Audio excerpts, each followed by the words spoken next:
Hey, hockey fans, T-Boz is 13-3 here with another top shelf guest, Edina, Minnesota native, former Steinbach Piston, Brockville Brave, recent law school graduate, and author, Anthony Walsh.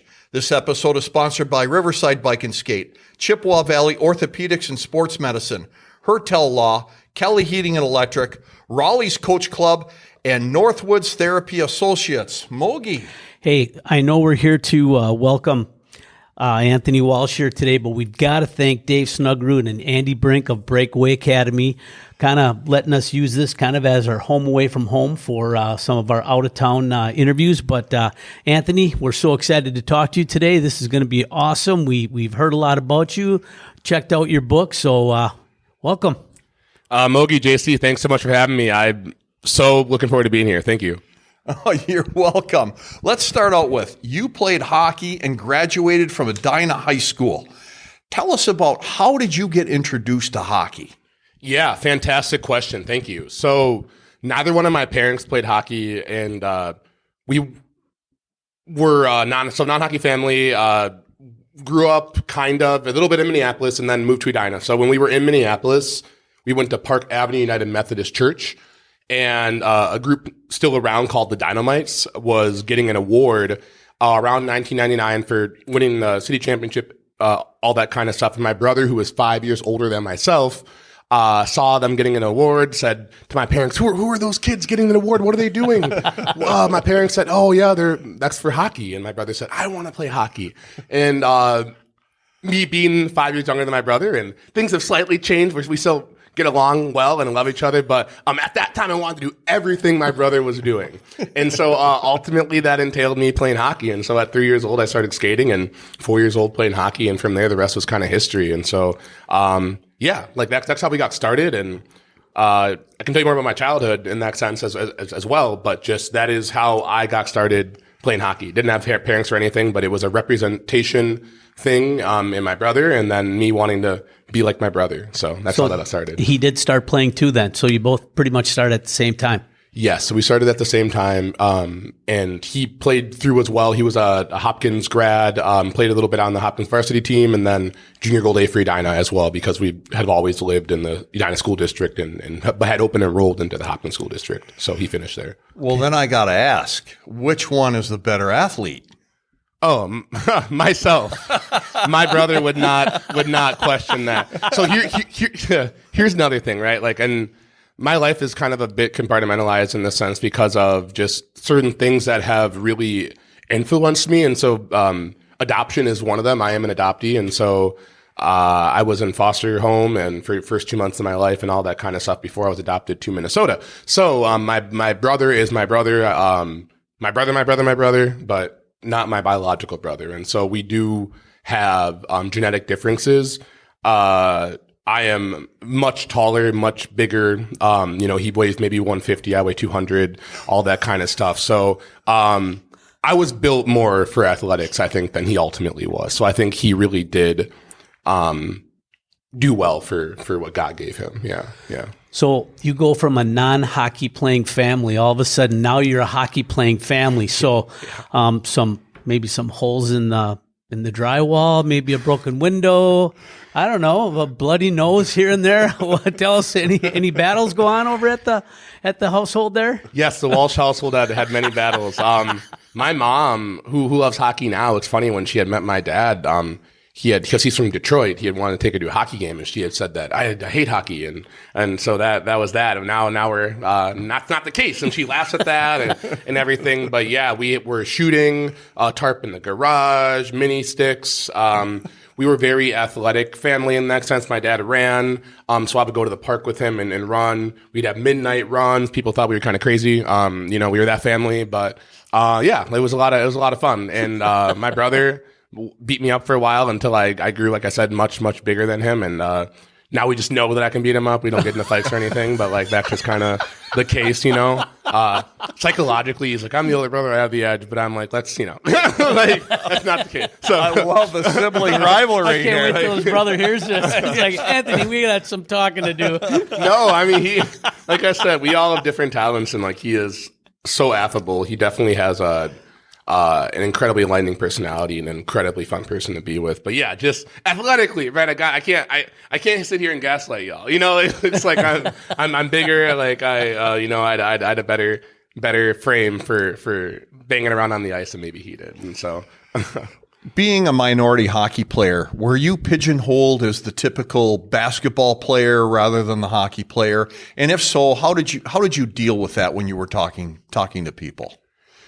Yeah, I mean, looking back in context, right, you don't realize how unique you were in that space until, again, you look back, because you're just going through your life, right? Like when, you're a fish in a fishbowl, right? You don't necessarily realize that, like, you're swimming around in the fishbowl until all of a sudden you're out of water, or you're this or you're that. And then it really kind of, that realization sets in. And so, yeah, like, with that thought, it never fully always occurred to me. Like, Hockey is for Everybody, the book I had wrote, talked about some of the experiences that I had, but just, again, this is more of a reflection than real time reaction to what was happening. And so, I think a lot of that was, I suppressed it because I kind of had to. And, I'm a very big team player. Like, I understood that you're on a team and that we have a goal of winning, and that my personal, struggles play a role and a part of that the same way that everybody else's does, but that there is a buy-in that, comes with being on a team, a championship team, because we did win, all the way up as well growing up. So it was like, we understood that process. I understood that process. I don't know fully. I don't know if we had, anybody that maybe, was gay or, another kind of minority or underrepresented person on our team that wasn't visible, but just, that for me all the time was a very visible thing. And so I did experience, at times, again, whether or not it was purposeful, feeling like I was the other. And so again, sometimes, right, that comes, and we talked a little bit about off air as well about taking your power back, the responsibility that you have within yourself to make, nobody makes you feel a certain way, right? You only make yourself feel that way, but kind of, again, just reflecting on, like, why did I feel that way? And as a child, right, you don't have as much control over the situations and environments that you're in, and kind of, again, like, reflecting back on what that is. But I survived, right? Like, I don't have, at least in the people that I really interacted with on the daily, and this is, everything I've always talked about. I've had good experiences with, 85, 90% of, all the people in the world I've interacted with. But, there's that small 10%, and that's white, black, Latino, Asian, right? Like, you're just going to run into people that, they're going through their own struggles. Again, you don't want to judge anybody about what's going on there, but just say, yeah, like, they lash out because a lot of times they're probably more upset about something that they have going on with themselves. And so I've always really just kind of had that lesson. I've known that lesson. I've been on teams my entire life growing up. I started playing hockey when I was 3.5, a team sport, all that kind of stuff. And so, that's what you sign up for. I was okay with that. And the fact that, like, yes, I was struggling through all these kind of things, like, the book talks about it. There was times, yeah, sure, people fell short in that sense with trying to, hey, like this and that, but we also didn't know. And so this is where I'm at now with an educational tool of, don't be bitter, be better, and move forward. And, like, let's help the next generation not have to deal with some of those, the 10% of that struggle that, we know a lot of these young players, a lot of these young individuals are dealing with. So you mentioned you survived, and I would say that you thrived. Okay. Wow, I know a little bit about your background now. I know the strides that you've taken forward, and I would say you thrived. And we're going to get to a lot of that stuff in this conversation. But yeah, you did more than survive. So when you're a little boy, you're getting into this hockey. Did you guys? You mentioned you're an athletic family. Did you play other sports as well? Yes, I did. I ran track and was a successful track athlete. I was a All-American growing up with long jump, was always making it to the national tournaments and sprinting. I was a high school track athlete and was again, a very good high school track athlete. We had won the Hamlin tournament, my relay, we had injuries and et cetera, all that kind of stuff. So the state part didn't necessarily happen, but just, Hamlin was a big part of that. If you're in track athletics, you know what that means. But yes, I ran track. I viewed that again as a part of my identity. I also played a bit of football. I didn't like it. I'm big, I'm fast. So they put me at running back and it was great. Like I said, I liked it, but it was like, what's cool about hockey is that I could hit people. Versus in football, if I'm running back, I'm getting hit every single play. You should have been a linebacker. Yeah, I know. They or a safety or something. They put me in the wrong position. To try to get me to like football, at least. Yeah. So I was like, wait a minute, I'm getting hit every play on the ice. I hit people, and I skate away from the people that try to hit me, and so to me it was get hit every play or hit people and every other play and me decide when to make contact, stuff like that. So yeah, I ended up going with hockey, and so soccer, etc. Softball, basically, all that kind of t-ball, right? I tried the assortment of sports, but it ended up being track for a very long time up until I did stop that in high school for hockey as well. Did a little bit of track in high school, but then decided again. I do think people should be playing multiple sports, but just that was my reality at the time. Focused more in on hockey, and then finished out my high school career as just a hockey player, which was again cool with me. But yes, did you have any hockey heroes growing up? Yeah, 100%. And this is again, it's didn't necessarily they don't necessarily look and represent me in that sense, but no, I loved Patrick Kane. My gosh, that man, it's an excellent hockey player, right? I was even watching highlights more recently. People are, excited about Connor Bedard, which is great. I think I wish that guy the best. I hope he, proves everybody right and wrong, but just that, watching Patrick Kane when he came into the league was incredible. And so there's that. I really, again, liked guys like PK Subban because, there was more of that there representation wise. I think PK is a large personality, right? I do, we're digging into stories maybe a little bit as well. I considered myself to be a little bit of a personality. And so I definitely thought that, he was a lot of fun to look up to. Guys like Wayne Simmons were I definitely, Evgeny Malkin was one of my favorite players. I liked guys, cause again, I go back to Kane. Kane, loved the guy, but Malkin, right, et cetera. I liked the guys more that could were the full players, could score, could fight, could do all the, all the above. And so I definitely looked more to those guys as role models. But again, you gotta love Patrick Kane, right? You gotta love some of these players who are just wizards with the puck. And so you gotta love watching that. Mm-hmm. You are a very theatrical person, and which I know we're jumping ahead here, but we heard a tall tale story about the fact that when you're in the locker room, you were not shy about belting out a tune. Is there any truth to that? That is very true. I would sing, I would dance, and looking back on it, right? I don't know. Right? I don't know. People remember it, et cetera. I don't, but yes, I was not afraid to belt out a little jam here or there, to bust out a little move. So, and who mentioned that?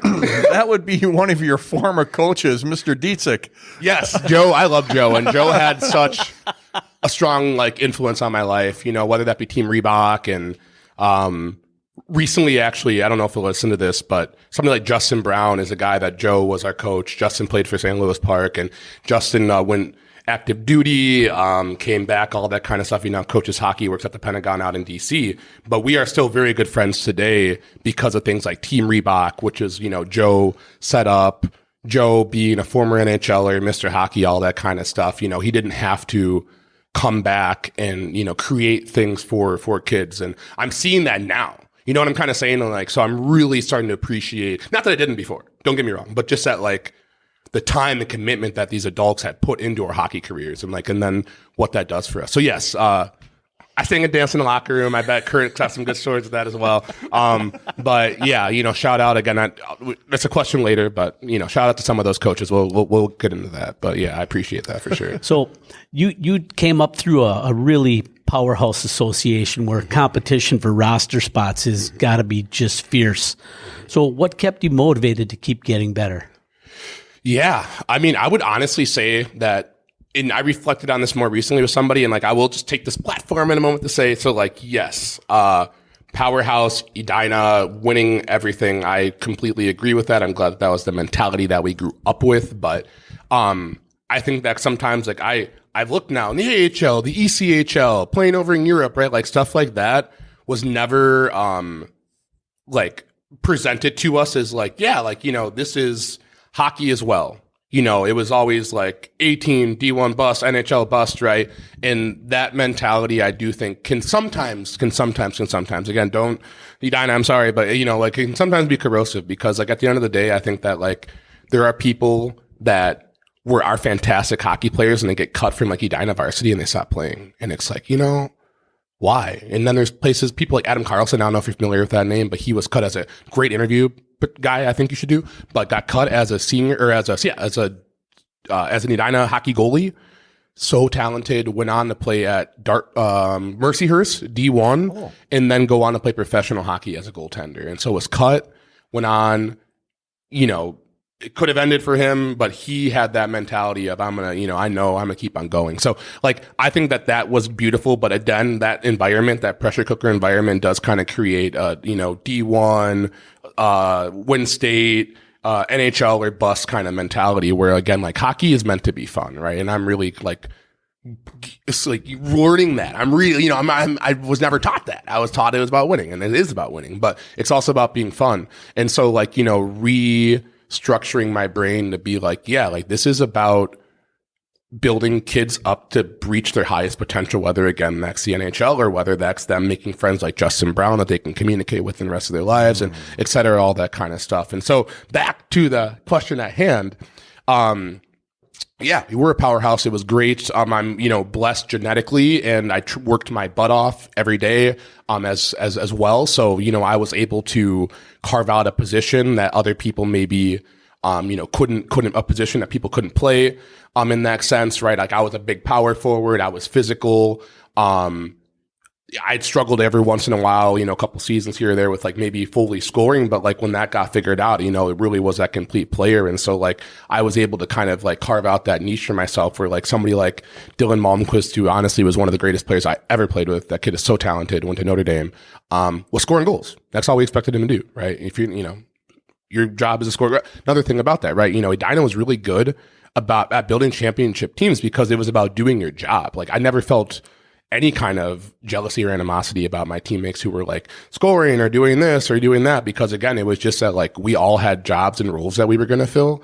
And, like, Kurt, Twilliger, Langevin, Blueston, gosh, I hope I'm not forgetting anybody. List goes on and on. But again, they were really good at teaching the buy-in and, what the greater message, and goal, was. And so that always kept us, going.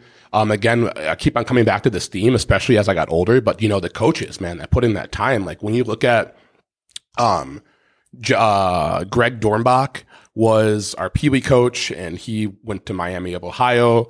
He was, I believe, a state champion at Edina. He maybe, I don't know necessarily fully after Miami, but just like, he was a very good hockey player, stand-up guy, came back, coach. Jeff Johnson, another Edina alum, another guy that I believe again, so we had, I think we had state champion coaches and guys that really just cared, about Edina and hockey. Budish, Jeff Budish, John Donnelly was a coach, and Bantams. And so, those guys that had that experience and were there and had sat in the same spots that we did and were able to tell us, from their own experiences, what hockey was about, really helped. And then obviously, my father, played a huge role. He pushed me so hard in a good way, like, I really do think so. Again, like, midnight runs, stuff like that, people thought we were kind of crazy, but, when you look back on it and you see some of the highlights from back in the day, and, like, he's so fast, he's so this, he's so that, right? Again, genetics plays into that, but it's also the really hard work, having somebody like my dad always encouraging me to, do my best, to put my best foot forward. And, so yeah, I'd say that's what really kept us, me motivated, all that kind of stuff, us again as a team to want to have that buy-in was seeing people and hearing from people, that had experienced that. They weren't just telling us because, it's not do what I say, see what I do, but it's like they themselves were in that position. This is what we did. This is how we were successful, and we want this for you. And so, like, listen to us if you want to, don't listen to us. But we were smart enough to know that these people did know what they were talking about. And my teammates, again, give them so much credit because I had played on teams after that where like that buy-in's not there. And that really was different, right? And we can talk about Canada juniors, et cetera, all that kind of stuff. But just that like that is that different feel of just like, we have this common goal. I care about you as a person as much as an athlete. And, no matter what comes out of this, like, I depend on you, you depend on me. And, we move that going forward, and we cannot achieve that goal unless we're all, this engine, all the pistons, all the cogs in the machine are working. And so that is something that always, again, kept us going. The thought of failure, right? Edina hockey, right? We talk as, the word powerhouse is in the question, right? People showed up every single day to play their best game against us. And so we knew that. And, we had to bring our best effort every time. And so that is, just high performance, right? People that, got it just the same way that I did, but like a whole team of those people, right? Their parents being high performance, high achieving, individuals, right? I think that is, again, ultimately what did it for us was us as a group, but then also the people that were around us to make sure that we stayed on course and didn't give up. Wow, your admiration towards your coaches stands out, and obviously the buy-in worked. Whether it started in Mike Squirt's Pee Wees up through high school, because you went to the state tournament all 3 years you played varsity, winning the title in 2013. Now, arguably, Minnesota has the best state high school hockey tournament in the nation. Yes. And yes, Speaking from experience. what is that like when you step into that big arena and you're on the main stage, and not only is the stadium full, but you know that there's thousands of people watching you on TV as well? What was that feeling for you? Gratitude, right? But the first year, my sophomore year, I remember being, terrified, right? You're there for the first time. Again, you're skating up. You're saying hi to, people on the Megatron. You got 18,000 potentially plus, in the rink. You got TV audience. And, but kind of, again, going back to the coaching, all that kind of stuff like that. Like we were there, what I'm saying? We were prepared to be there. We knew we meant to be there. We didn't go in, and again, not knocking teams, but a lot of times, like you hear, and not to name any names kind of thing, but like I'll be around or I'll listen to some teams sometimes, and they're like, we want to make it to state. We want to make it to state. Beautiful. I love that. Again, it sounds really bad, and as I'm saying it out loud, but it's like, we wanted to win every year. I don't want to say that again, like for us to not have made it, it would have been a failure, because again, I talked about earlier, right? Hockey should be fun, but that wasn't that mentality that we all carried. And so like, as bad as it sounds, like being there was never enough. It was always about winning it. And so that is what that was like. To lose in front of all those people that you knew wanted you to lose was really rough. I'm not going to lie. Like when we lost to Duluth East in overtime in my sophomore year, and they went on to lose in maybe like quadruple overtime to Eden Prairie, Colorado's team. But I had never heard, because Edina had won the year prior in 2010. And so in 2011, when we lost in overtime to Duluth, I'd never heard like fans so excited to see Edina lose. I was just like, wow, like this is wild. Like, and so again, like, you have that realization, like really everybody does hate you.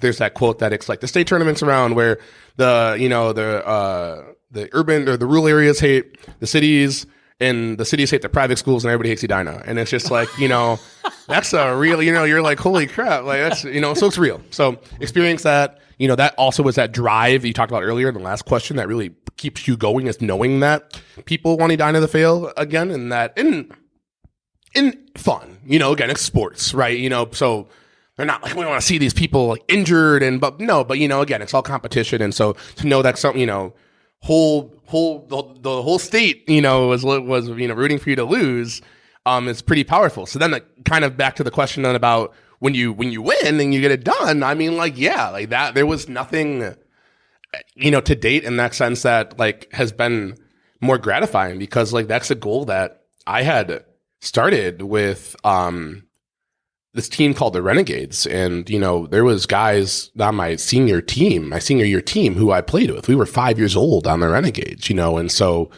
to have 7 of us maybe, like, I think on that team out of like the 9 seniors, that was really something. And it really, again, when you reflect on it, the amount of conversations we would have growing up about these kind of things. And, the odds can be a little bit stacked, right? Because again, we were Edina, this and that, blah, blah, blah. But I mean, I tell you what, like, again, when you look, like it's an incredibly hard thing to do. Like when I see a team win the state championship still to this day, I'm like, kudos to you because, the Fab Five, you had Anders Lee, right? Who was the captain of New York Islanders and an absolutely phenomenal guy. My gosh, Anders is an incredible guy. But then, again, Marshall Everson, Connor Gorder, Regan, blah, blah, they were called the Fab Five, right? This incredible group of kids that came through, couldn't get it done. And so again, not saying it like that, but it's just like to get it done in the really, that is special. So to have done that with the people that I had started literally playing hockey with when I was about 4.5, 5 years old, nothing in to date has been better than that. I've had a lot of really great successes because it's like I graduated from law school. I'll be, studying for the bar here in about, 3-4 months. And well, what that looks like, hoping to, officially take that within the next 2 years. But graduating from law school is an incredible thing. Having a book, published was so gratifying, incredible, being able to go in front of, crowds and, tell my story and speak on podcasts, right, et cetera, all that kind of stuff. But when I tell you that, like, that goal that you set with a group of people when you're about 5 years old and then to achieve that when you're, coming of age as young men, that's something I think I want everybody to experience. Like, and that's why, again, I do what I do because it's like, I want young kids to be able to reach their full potential in whatever that is. So like, again, not, me right now in that sense, but looking at what these moments with these guys have done to then, play hockey, to, come to the conclusion that, sure, I'm pretty good, but, there's a limit, to say I'm going to go be a student. I'm going to try to, better the world, through policy, through law, all that kind of stuff. And then obviously now be, have that book, right? Like, those are the kind of things that, again, I think are really important in what hockey can bring or sports can bring. And so that is, again, why I do what I do, because like I can now draw the confidence that I gained through that and be sitting here talking to you today about, these things. And again, with the absolute goal and mission of just, helping build strong, confident children, to reach again their full potential. Cause that's only going to help benefit society, right? Like when you think about that, like the best ideas come from, healthy, educated individuals who are able to, utilize, again, their full potential, 100% of their brain power, 100% of their health and strength. And so, right now we don't see that. So I do love having so many opportunities to go in front of kids, to be in schools, to tell them that you can and will be anything that you set your mind to. And that's what I continue to do. Wow, fantastic message. And we're going to give a shout out real quick to a few of our sponsors. Chippewa Valley Orthopedics and Sports Medicine has been committed to the healthcare needs of patients in western Wisconsin since 1954. The orthopedic surgeons and athletic trainers serve many area schools. Their success and reputation as an outstanding orthopedic clinic can be attributed to the teamwork of friendly, knowledgeable physicians and staff. And Riverside Bike and Skate, Eau Claire's hockey headquarters, which is the oldest hockey store in the state of Wisconsin. Buy hockey gear from the people that play and know the game. And don't forget about their bicycle sales and service, as well as your paddle sports center for kayaks and canoes. Then we have Hertel Law, the law firm you want on your side, focusing on criminal defense and personal injury. Harry Hertel has been obtaining results for clients in the Chippewa Valley since 1981. When you need legal help, if injured or accused of a crime, call 715-832-4330. Mogi. So, Anthony, you had mentioned that every team played their best game against you guys. They got up because they were playing the Edina Hornets, and you knew that was coming and you were ready to go. Was there a team out there that you dreaded to play against? And was there also a particular player who just seemed to get the best of you? Oh, man, I love that. So like we always brought our best because of that. And so, yeah, like you said, we knew that, et cetera. But yes, the teams that, and this was growing up, right? This was all the way through, even through high school. Duluth East. Loved playing Duluth East. Loved battling against Duluth East. Easily my favorite team to play. And it's interesting, right? Because it was always, again, our toughest games. Like, these are the people that we really struggled sometimes. We would split sometimes, all that. And we always felt like we got better playing them. The Eden Prairie team that was like Rao and the Nick Sealer was on that team. I'm trying to think of the twins' names, but they had a really they had Dan Molinar and Jack McCartan and all those guys. They were 2 years older than me, so that was my sophomore year that we lost to Duluth East. That team was just fun to like play against, because you just. I looked up to the guys that were 2 years older than me, so like your Max Eversons, your Stephen Fogarty's, so a lot of those guys, list goes on, Joey Kopp, but just that like I also kind of looked up into those Eden Prairie kids without I never tell them that, maybe they hear it now, but like again, close proximity, you would always watch them growing up, and so yeah, I definitely liked watching those guys play. Kind of tried to sometimes pattern my game off of like Jack McCartan, who again was another big power forward and, played his role. And, I think that those championship teams could not have succeeded without a guy like that who, was kind of a horse, right? He got the puck into the zone, right? So that you could set up, all that kind of stuff. And so, I saw him again in the role he played. And I think a lot of people did as well, but just that, like, I saw their success in that kind of similar to like the team that I played on. Had guys that were playing their roles and, did not, care that somebody else was like scoring or doing this or doing that, because like that was indeed their role. There was Egan, my sophomore year as well. That was a lot of fun. We, that was the first game in high school I ever played in was against Egan, and it was a huge brawl. And the last game, yeah, no, seriously, the first game I played in, was against Egan, and then next season, and then the last game was against Egan, and it was a brawl. First game brawl, last game brawl. So Egan, what a way to start and end the season. Bookend. Yeah, bookend. And there's guys like Eli May, like the Kucheras, twins, like all those kind of guys. And so again, just I really respected and looked up to like the guys and the teams that stuck together, because like you do kind of see that more recently now, where it's like they're just.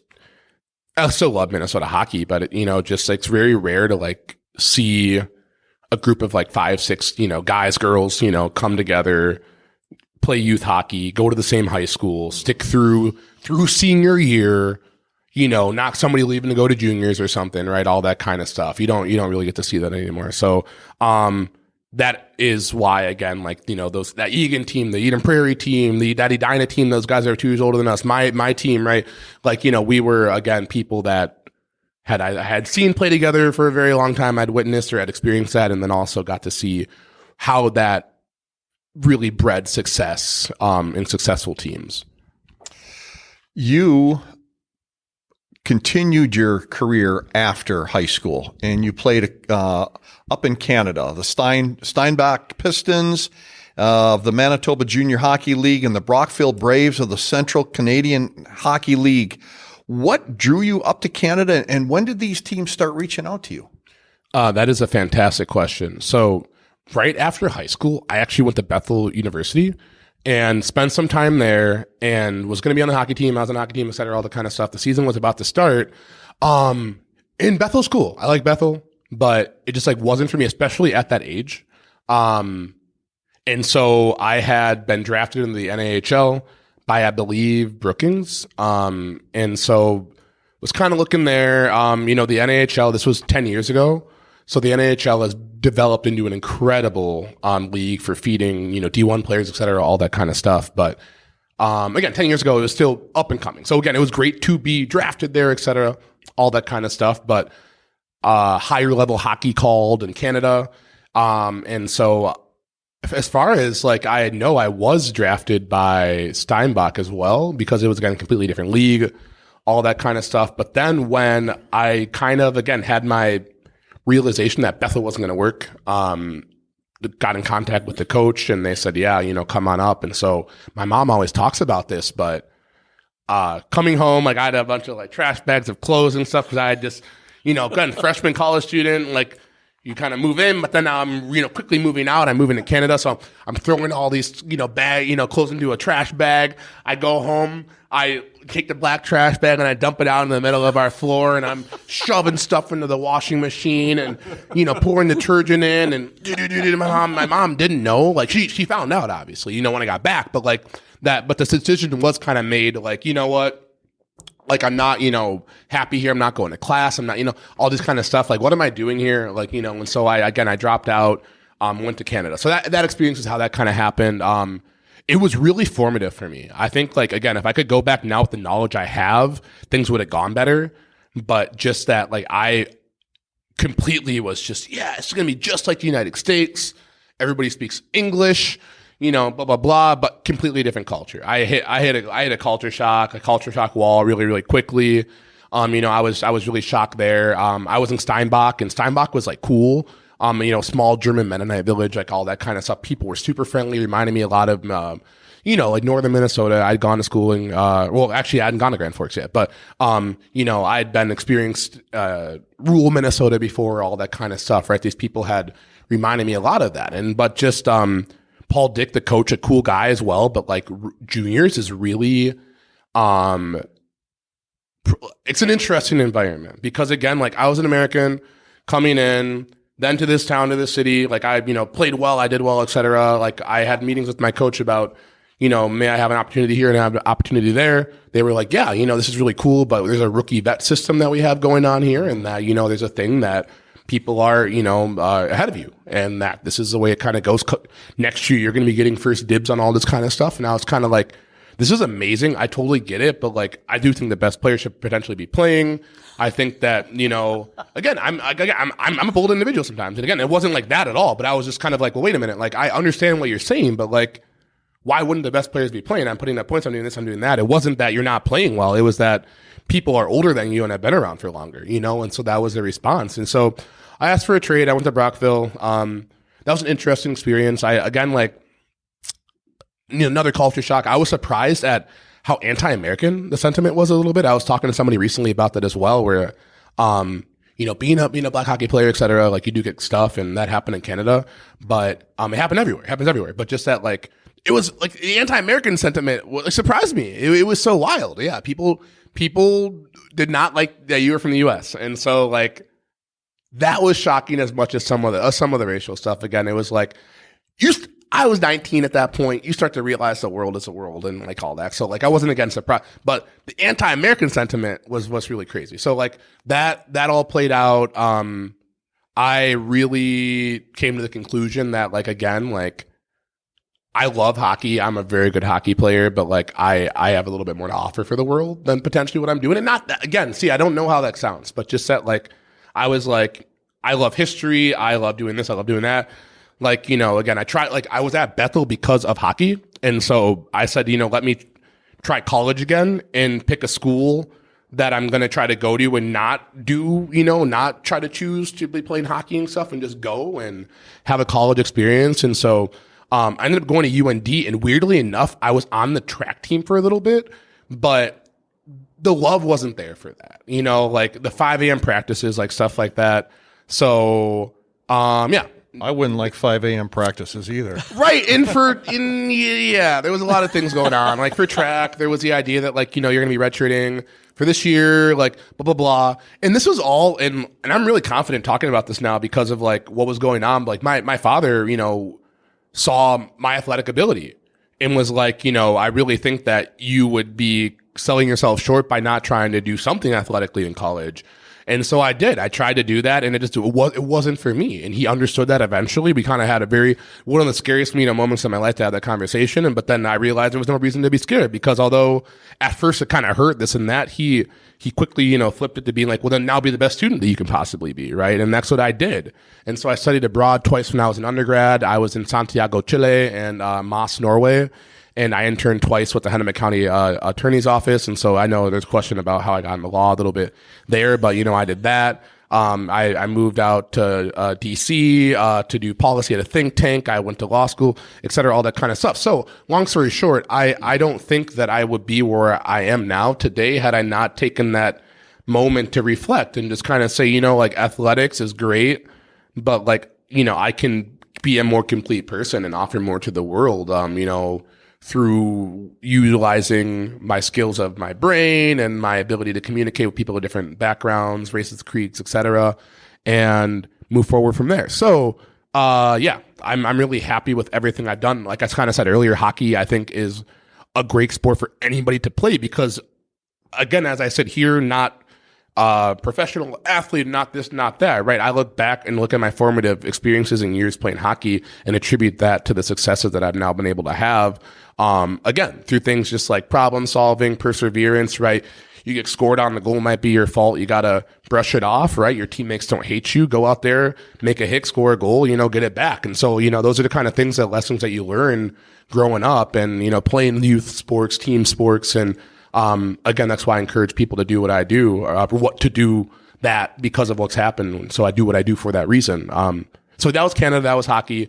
So grateful for that experience because it allowed me to kind of close out that chapter in my life and then, find new hobbies, new passions. Cause that was, again, what I was so focused on at one point, but it really came down to, is this what the rest of my life is going to look like? And, if it is, am I okay with that? And I wasn't. And so I was like, I need to do more for the world. I can do more. And, again, we are all on this earth to do something. We all have a mission. We all have a goal.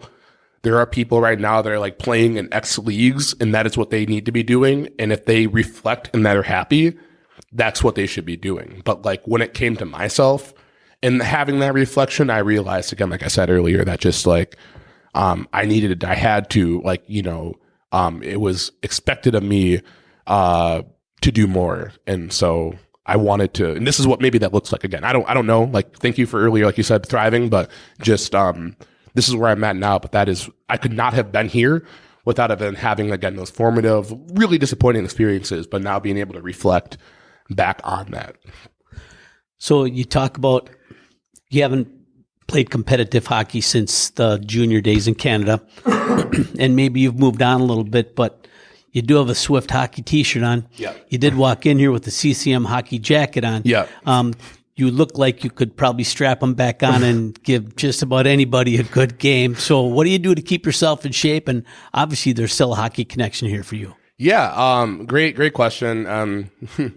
So yeah, working out, being physical activity has always been something that's been very important to me. Like I was kind of saying, we were the family that was running at midnight, push-ups and crunches were a thing for me. Jump roping, I would never go anywhere without a jump rope growing up, stuff like that. So yeah. I mean, yeah, literally, it wasn't staying in, being active has never been something that's been a problem for me. I really enjoy it. I think depending on what time I get done with this, I'm going to try to go to the gym, but so that is never been, something that has not been a part of my identity, personality. And so, yes, I do feel like I could, low level competitive game, keep, hold my own still. But yeah, Swift hockey, super cool. A guy named Zachariah Thomas, who's a Canadian, played in the JMHL, kind of similar thing a little bit, where he assessed what was going on. He's like, wow, I'm a good player, but I'm not great. I got a pretty solid brain on me for business. I recognize that sticks are uber expensive. People around me, sticks are breaking, and they're sometimes it's days before they can replace it, kind of thing. And said, wait a minute, what can I do? And so Swift Hockey is a hockey stick company. They black owned. This kid's 19. He's 20 now because I met him when he was 19. Shark Den, which is Canada's Shark Tank. It's called Lions Den. He won that kind of thing, and so now the Mark Cubans of Canada have invested in Swift hockey. And yeah, so he's doing really well, and it's super cool to be able to see that. And so I'd interviewed him on my podcast through Youth Hockey Hub, and again, just found out about them.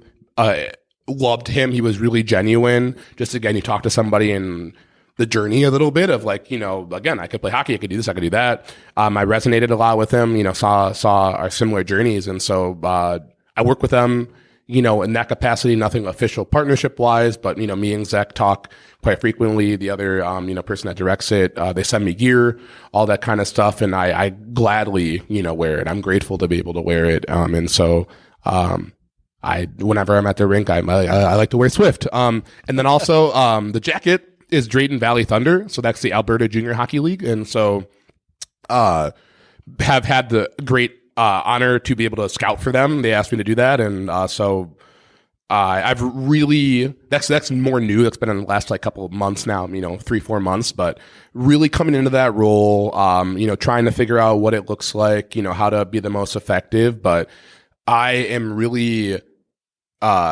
excited about that because it does give another avenue to help advance, players. And that's what I want to be doing, giving people a chance to play to their full potential. And so, Drayton's been cool. That's the jacket that, I walked in with. And so, shout out to the Thunder, Alberta Junior Hockey League. That's, Junior A in Canada, and, it kind of a parallel league to, the two that I played in. So again, kind of cool to be back up in that space again with a new perspective, and to be able to, give my expertise through the experience that I've had over the last, 20 some years in hockey to help, advance that program. All right, time to give another shout out to some sponsors. Northwoods Physical Therapy takes pride in being your choice for physical therapy in the Chippewa Valley since 1981. Northwoods Physical Therapy is a clinic where you can receive the care you deserve and you're treated like family. And Kelly Heating and Electric, they're dedicated to serving their customers' heating and electrical needs efficiently. They've been named one of Bryant's Medal of Excellence winners. They provide expert advice from a friendly staff that can provide you with the knowledge you need to make the best decisions on your next electrical, heating, or air conditioning project. And lastly, Raleigh's Coach Club in Altoona, Wisconsin, located across the street from the Altoona Ice Center on Spooner Avenue. They've been a staple in the Altoona community for decades, providing support and sponsorship for youth and adult sports. Raleigh's has your favorite beverage ready and your favorite team on the screen. We're going to jump ahead here, Anthony, to one of the main reasons we're here today, and that's your book, Hockey is for Everybody. I got to tell you, number one, congratulations on that. That's fantastic. Thank you. How has your book been?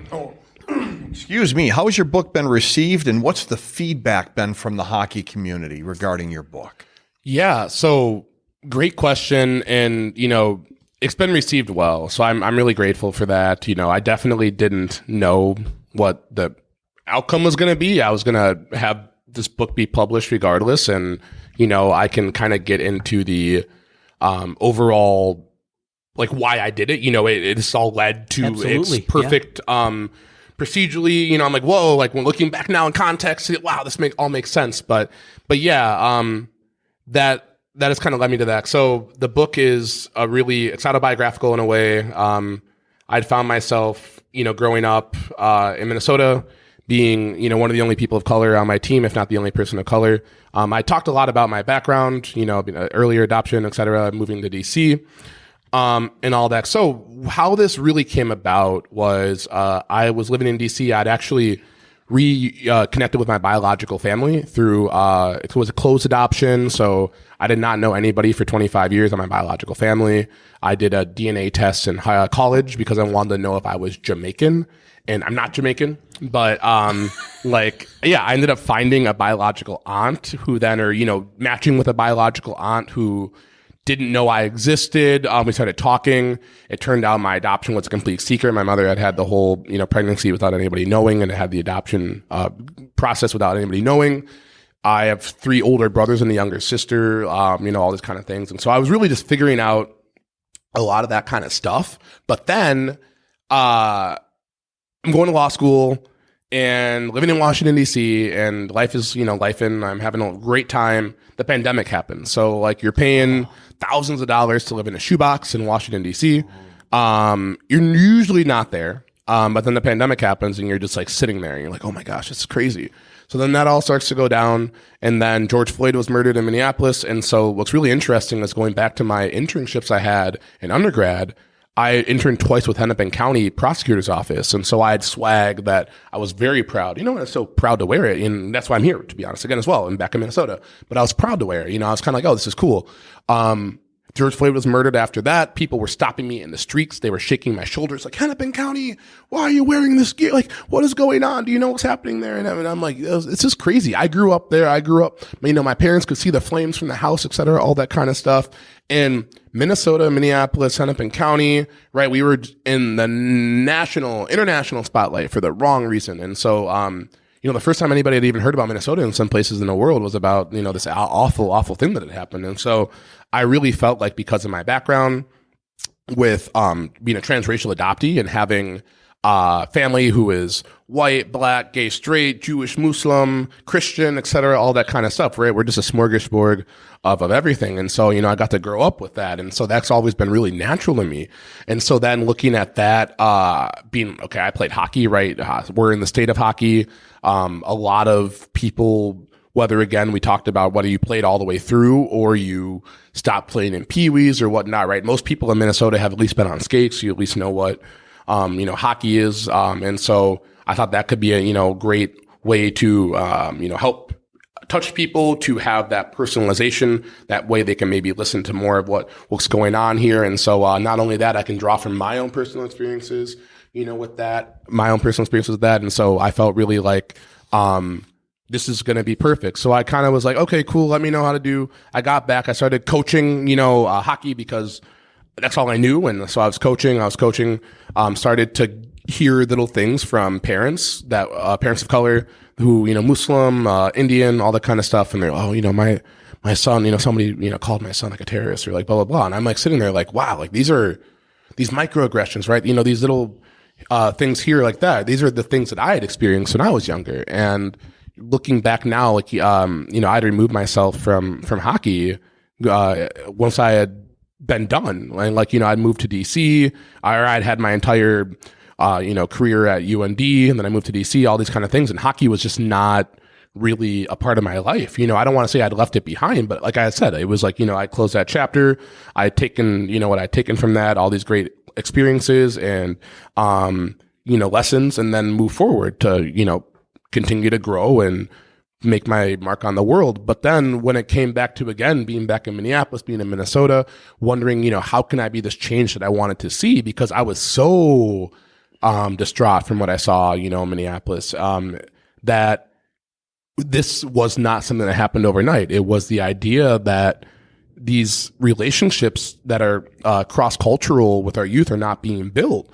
And that, you know, you do have people at the rink, but that because of the demographics in hockey in Minnesota, you know, that third place that we're at so often, you know, is not diverse. And so we really are missing those opportunities to try and bring people together, because what I always kind of say is that just, right, like anybody that potentially has, you know, hateful thoughts or, you know, again, misguided thoughts, right? Like they're often, that myth is often busted when, you know, they meet somebody of that group. And it's like, oh, well, this person isn't, you know, evil. This person isn't X, Y, and Z. They're a human being. We get along. We both like, you know, tacos. We both like, well, you know, I'm kind of saying like, right. You know, so just kind of like, but you got to provide and facilitate that opportunity to, you know, get those communications going. And so I sat down, I thought to myself, you know, what can I do? What can I be doing? There was a guy whose name is, I'm blanking on it now. Oh my gosh. Ron Rabinowitz. Ronnie Rabinowitz, shout out Ronnie. He's passed away now. COVID pandemic. He had a book come out and I was going to bring it. And it's about he was, you know, a white Jewish man, boy. He was adopted as well, just kind of a little bit interesting part of that story. But his dad was a federal judge in Wisconsin. He helped out, you know, this guy, Ronnie, met John F. Kennedy, had brought him papers in the bathtub and all that kind of stuff when JFK was in the primaries in 1960. But long story short, this guy ended up having a very personal relationship with Jackie Robinson. So he had just wrote him a letter because he was a huge fan. Jackie wrote back. They ended up hanging. So whenever Jackie then would come to Milwaukee, he would hang out with Ronnie. They would be, exchanging letters, all that. So enough that when Jackie died and Ronnie was able to go and then, meet Rachel Robinson, she goes, "Oh my God, you're Ronnie." Oh. And so she knew who he was because of the exchange. Cool. Yes. And so I'm really glad I'm telling this now. I really thought about this because I haven't talked too much about this because I want to incorporate this because this is really big. And somebody like that, again, his story is so cool. And I had met with him because my mom had helped him pull together some stuff that he was working on. And we had lunch, et cetera. He showed me his book. And part of me has to think that, and then David LeVake has a book out as well about the state tournament. And he had interviewed me, asking me about, my time with Edina and, the 3 times there and winning the state tournament, all that kind of stuff. And so all this stuff just started to come together, being like, you know what, maybe a book is the way to go. Ronnie Rabinovich had written a children's book as well about his experience with Jackie Robinson. So I have that again at home, all that kind of stuff. And I started to think, okay, maybe writing is the medium to do this. So I just kind of sat down. I am a very spiritual person. And God is an energy, God is whatever, God is to anybody else. But to me, it is just an entity. And God wrote this, seriously. I sat down within minutes. This is a 30 pages, blah, blah, blah, as a children's book, 30 pages. But it all just came out. Everything came out. It was, within the final cut that is in this book is so similar to what the original just sitting down having to come out was, because it just, that was my story. I was able to tell it. It was all very divine that, this was that time. And so that is all how that all came together. I've been able to, have podcasts. I've been able to do, all these kind of things. I'm coaching. There's a nonprofit called Mosaic Hockey Collective, which I've helped found with a woman named Meredith Lang and a few other great hockey parents like Mike Hafferney and Becca Cleese. And so we are out here really just trying to do more than talking the talk, right? We're walking the walk as well.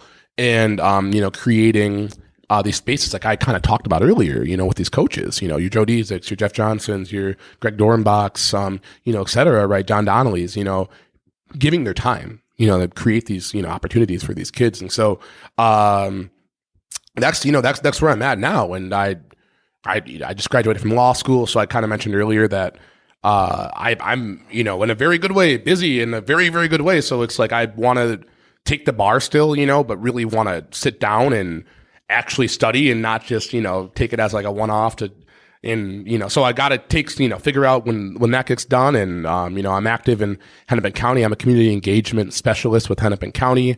And that's my, 9 to 5. And I love doing that. And so again, it's just every day, every moment I'm living and breathing just to be able to try and improve the world around me and, help again, people reach their full potential because, I'm going to keep on going, I'm going to keep on going. But what I will say is if I died tomorrow, I'm satisfied. I really am, just for me, it was, that the state with the guys I grew up with, going out to Washington DC and meeting my biological family, that to me, again, when that moment does top the state tournament for me, unfortunately, just because it's that is the one thing I'd always wanted in my life. And, when I tell you my biological, family, means so much, but that my parents' parent, my adopted parent, right? They're still my rock. I love these people more than life, but that, there's something about knowing, where you came from, seeing where you came from, talking to, the person that gave birth to you, talking to siblings, grandparents, aunts, uncles, all these kind of things, right? It just makes it really, it makes life worth living. And again, I know a lot of adoptees. I'm in that kind of space as well to help, boost that. Reducing stigma there as well. But, that is something that not every adoptee wants, but the ones that do and don't have and can't have that happen, it's a heartbreaking thing. And so, I am so grateful. I've been so grateful. Anything I've asked, God for in my life has happened in a very positive way. And so that is why I live to serve. And I really do mean that. And so, again, I continue to do these kind of things because no matter what happens now, anything I have a legacy that I feel very comfortable I'm grateful that I've been able to leave up to this point. And so again, I'm going to keep on going, but I want everybody to be able to feel like they've left a mark on the world if they want to be able to do that in a positive way. I have got something I want to read here. It's just a portion of the book where Anthony in the book had gone through some adversity with a dirtbag. I'll call him a dirtbag, Jason. And Anthony had finally had enough. He got up, but Matt stepped in and pushed Jason back. "Lay off," yelled Matt. The referee blew his whistle, giving Matt and Jason penalties. The game was going into overtime, and whoever scored next would win. Before the face-off, Anthony skated over to Matt to thank him. "I wasn't going to let you fight this alone," Matt answered. It felt good to have Matt stand up for him. "Now let's win this thing," Anthony said. Knowing his teammate had his back gave Anthony new confidence. Fantastic. Teamwork, team presence. You can count on your teammate to cover you. Did you feel that when you were playing hockey, that your teammates did have your back? Great question. And so, and that represents allyship. That's kind of what I wanted to have come forth there, right? Is that allyship, and that it's going to take all of us together to change this. And so, I think that, and this is again where it gets like dicey, because like I'm doing what I'm doing now because again, like I think education like is what's going to help move this forward. So it's like I don't think the people I grew up with had the language or the knowledge to speak out. So often, no, they did not. And I don't hold that against them. I'm not resentful at all. Because what it would make me more upset is if people now know when they have these tools and then can still continue to do those kind of things and not speak out. But again, it's like, no, like I don't like, so there was 2 times in particular where I remember like coaches like standing up for me essentially, or like the system standing up for me. And one of them was I was playing with the Blades, and we killed everybody. My God, we had such a good Blades team. But we were, I mean, this is what I get at too. I talk about this. No, but see, this is what I get at though, because like you'll have players, again, you'll have black players I talk to who are like self-admittedly like not that great. And they'll be like, I didn't get a lot of stuff out there, right? Like what pissed people off a lot was because I was good and I was hitting them and I was, like, so that bred as much resentment as like anything. And so you're going to go after somebody a lot of times for what you think you can go after them for. And so like, I think that some people, although again, wrong, gross, mishearted, all that kind of stuff, were not evil people out here. They were trying to be competitive. So like, but just like that, and again, it's wrong. But back to all that kind of stuff. Yeah. Like the coaches that, stuck up, we're playing the Blades, back to the point I was making, right? We were very, very good. We were competitive, right? And I actually got a lot of stuff when we were playing. We were playing Team Wisconsin. We went all the way out to Detroit to play the teams out there. And that's when I would get the most, right? It happened maybe a couple times here and there with like Eden Prairie, blah, blah, blah. But like, these are the kind of people that are like, you see these guys all the time, right? These are good guys. Like, we battle, we see each other around at like a party or something, blah, blah, right? I went to UND with a lot of people I played with growing up. So like that wasn't the case. The case is when you were playing like, in nowhere like Cloquet, or you were playing like Team Wisconsin or something, somewhere in Detroit where it was like these people don't know you and they are very comfortable with saying whatever to you because there's no repercussions. I'm never going to see you again. I don't care how this makes you feel. And so that's where a lot of times you would have more of those things happen. So we were playing Team Wisconsin. We were with the Blades. And like, I'd hit some, like I'd been, dominating this kid all game. We were scoring, blah, blah, this or that. And, right when the game ended, I believe he had literally called me the N-word. Like, so that was more rare. Like people would literally be saying other things, microaggressions, like monkeys, go play basketball, basketball courts over there, why aren't, stuff like that, right? And the book talks about that, but like there was very rarely like, but it would happen when people would really be like out here, like, man, like, ardent racist. And like, so, this guy said some really nasty stuff. I went after him, and I normally didn't. You actually read it out in the book, right? And actually we'll maybe read that quote in that section a little bit after, but if I hit or went after everybody that like tried to say these kind of things, I would never been an effective hockey player, And so, again, that's weird. I know to say because like looking back on it, that kind of, there's ways that ekes away at you, but like you couldn't punch out everybody that was saying stuff on the ice. Your team would never win. So like that being said, at the end of the game, guys saying some stuff, I took the opportunity and I went after the guy, and my coach was like, "What's going on? This isn't like you, blah, blah, blah." And I told him what had happened, and he was like, "Nah," like went over and like told the coach, he's like, "You're lucky I actually stopped my player. Like I would, I should have let him continue, mauling this kid. Like I should have, and then another time, like, and, I was really great. And again, like, I like those kind of things shouldn't happen. I don't think people should be losing their heads, et cetera, blah, blah, blah. Like I explained the situation, but that was nice to have a coach kind of really understand. I again, don't recommend that on a team. You're on a team, all that kind of stuff, don't do that kind of stuff. But just that, like, again, I snapped, that happened, and, that was the case. And the coach did back me up. He understood. Another time that happened was, we were playing, I was with Edina. We were playing a private school in the Twin Cities. I don't want to, I won't like that, but just, it was quiet. Somebody literally on the bench, and this is the great story in full. So I will tell the full story, but, this guy was like, quiet. He goes, "Walsh, go eat a banana." And it was like, what? Like, oh my God, like literally quiet. Everybody heard it. Their bench, our bench, the ref calls a penalty. Is like, nah. Like their coach, got the 2 minute. Their coach said, "No, you're out of here." Completely kicked them out. All that kind of stuff. I think actually the person might have been kicked off the team, ultimately by their coach, kind of thing. Like, and they, him doing that. And so, just like that was really powerful. And that was my senior year. And if you look at like my production, again, like from a score sheet perspective, changed completely.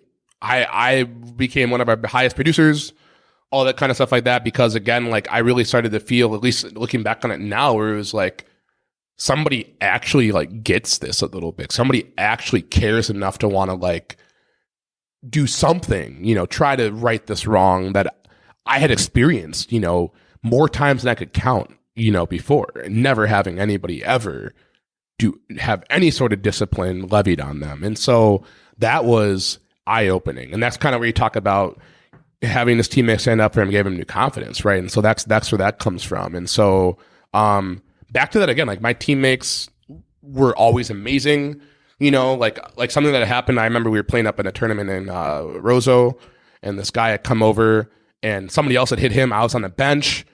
This guy got up, looked me in the eye, and said, "Shut up, Blackie." Like my coaches heard it, my teammates heard it. And this is again where like we didn't really know what to do. And that's a moment where like the coach could have been like, "Hey, like let's blah blah blah and this and that," but I didn't have that language, didn't have, the procedures set in place for those kind of things. And so this is where again I confidently say, like, I am like these, it'd be like how rules with sexual harassment have changed. You know what I'm kind of saying? Like, I never understood why that was the case where, sometimes, people could get away with a little bit more maybe back in the day than they could have. But like, yeah, now there's zero excuse. What are you doing? Like, why are you touching that person? Why are you saying this? Why? So like, people didn't always understand back in the day, where now to this day, like if that nothing were to be said, then yeah, that's where that concern would more come in. So I love my teammates. I love my coaches. Like, I think that, again, the same way that as we get more educated on social issues, like our actions and, our ability to want to step in changes, that's all I see that. And so that's why I continue to do what I do, is to be able to give people that language and courage to want to step up when they see that kind of stuff. As we all know in the game of hockey, there's a lot of chirping that goes on. Yep. And there is good chirping. Yep. And there's, you want that chirp to get under the opponent's skin. Not agree more. But we have to know that boundary. And I'm hoping your message gets out there that if situations such as yourself continue to happen, that the right steps are taken to make sure that it doesn't happen again. Yeah, and I'll finish off on that. I love chirping, right? But no, it's like that is part of the game. Michael Jordan, one of the greatest athletes ever, right? Competitive, chirped, all that, like, NHL mic'd up, you hear guys out here, "Oh, you're a pigeon, buddy," all that kind of stuff. You know what I'm saying? Like, it's great. That's great, but that's where, again, you talk about this line potentially. And I think that's where I do come in to, assess that and to address that, because I think some of the stuff in my book were things that people thought were okay. I didn't use the N-word, so I didn't cross the line, and that's where I'm like, that is wrong. You know what I'm saying? Like, if you're going to try to attack somebody for an immutable trait that they have, that's wrong. But if somebody's out here, you know, and again, you know, like, because again, it's hockey, it's tripping. So you're like, you got bendy ankles, some blah, blah. It's going to hurt the guy's feelings, but at least it's out here. You're not being like, you know, open your eyes or something crazy. You know what I'm kind of saying? It's just kind of like tripping's tripping. But if you're going to go after somebody from like an immutable trait or something like that, like you're just kind of like that's a little interesting. And so that's where I think that, again, you know, you can draw the line. Like, it's like, and you know what I'm kind of saying, right? Like, you know, and so I think though the line was there was a consensus, I will say, when I was growing up, that like there was certain things that like, oh, like I can get away with this, right? And that was said. But this is where I come in, other people are coming in to be like, you know what, no, like, you know, there is no gray area when it comes to being discriminatory, you know. And so I agree, chirping is fun. It's fun to listen to. You know, I go on YouTube sometimes and, you know, 2022 best NHL chirps, right? You know, that kind of stuff is funny to watch. But what's not in there is people making fun of people for their race or for their orientation, you know, who they want to, like, you know, be behind closed doors with, you know, stuff like that. That's not what you make fun of somebody for. Well, Anthony, anybody who listens to this podcast is definitely going to shout you out as someone who is thriving. Okay, as we come back around to use that term, you've got a tremendous story and a tremendous message with your book here. Hockey is for everybody. So, why don't you tell our listeners where they can make a purchase of your book? Oh my gosh, fantastic! So, if you're in the Twin Cities area, go ahead and stop at Red Balloon Bookstore in St. Paul, Big Hill Books in Minneapolis, and then you can also find it at your public libraries, the Hennepin County Public Library System, and then on Amazon. And so a lot of great options, places there. You can also reach out to my own self, so via social media, or you could email charlesandjllc@gmail.com, and I can give you a personal signed copy. If you want to get 100 copies, you know, I can give you you know, deal on that, right? You can buy them wholesale. And so, please reach out. And, you know, this has been growing, question that we maybe didn't necessarily jump to, but, you know, the reception as well, things like the NHL, has been really, great. You know, they're not like a official supporter, but, you know, I did talk with them before. They said, we support everything you're doing. We're silent partners and this kind of thing. And, you know, we want you to succeed as much as that. And, you know, things like Swift Hockey, you know, partnering, doing well, Mosaic, et cetera, all that kind of stuff. And so, please, thank you so much for the opportunity here. You know, everybody that I've interacted with, again, I've only had positive interactions. And so thank you so much. And I continue to look forward to bring positivity and energy and strength to the space. I've got one last question, and that is, your passion is unbelievable.